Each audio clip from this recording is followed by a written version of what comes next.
And moving on to story number 2. So this is probably my favorite story. A very sad, unfortunate incident, but this story is HanesBrands discloses ransomware attack. It's unclear whether company paid the ransom, and it said it started experiencing a ransomware attack on May 24th. They've informed law enforcement, but what do you guys have to say about this story? I think their team held out against ransomware as long as they could, and then they cracked. Now I see what you did there, Divya, but I won't talk about underwear. Yeah. It's beneath Frank. I think Hanes got caught with her pants down here. Going for Way to go obvious. Yeah, hitting the slow ball shit. Look, hackers hackers already know my pant size. They know my date of birth. Like if they steal my boxers versus briefs, like at this point, what is left? Look, the only reason we're talking about this is because of underwear jokes. So That's not true. That's not true. Excuse me, They're a major brand. Yeah, They're a major clothing brand. for sure. Yeah. I thought they handled it very well, and they wanted their victims to feel supported. Let's get serious here.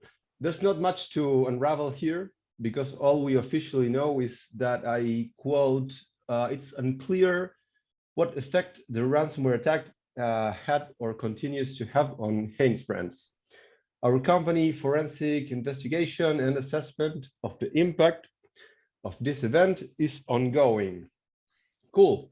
But at this point, I think you must at least know which server was compromised, right? Well, what I loved about that is a U.S. lawyer getting paid ungodly amounts of money to write that statement is getting read by like a semi-drunk Argentinian. Exactly.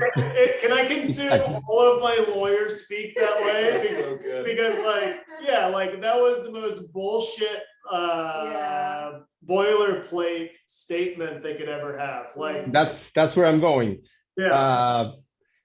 Well, it would be a nice gesture to me to let their customers or employees know so they can save a future headache instead of leaving us wondering if they are bringing the proper support and comfort for our intimate piles. Let's say. it goes to my original point. And I think we need to be honest here. The article was very, very light on details, and I'm calling all 4 of you out. We're only talking about this for underwear jokes. I for one would have liked to been more mature and grown up about this. I completely disagree.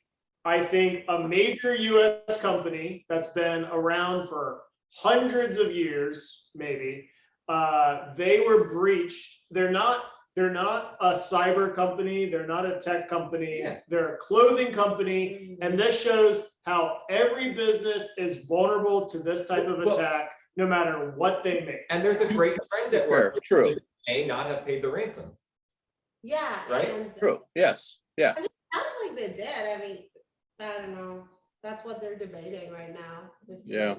I think we've got 2 things. I think we've got a very typical brand that's been broken into, and their response was, let's throw lawyer speak at people to make this go away. And I think we found that is the wrong answer. I think we found immediate, brutal honesty is the correct answer. If Hanes had said, look, hackers broke into server 171 and they stole 200,000 records, we're all like, cool, that's good, right? Like we now know what we're dealing with, but the lawyer speak has got to end. You get out there, you let it all hang out, you tell everybody what happened, and and you pay up. You support your customers. Yeah. You gotta hold it together.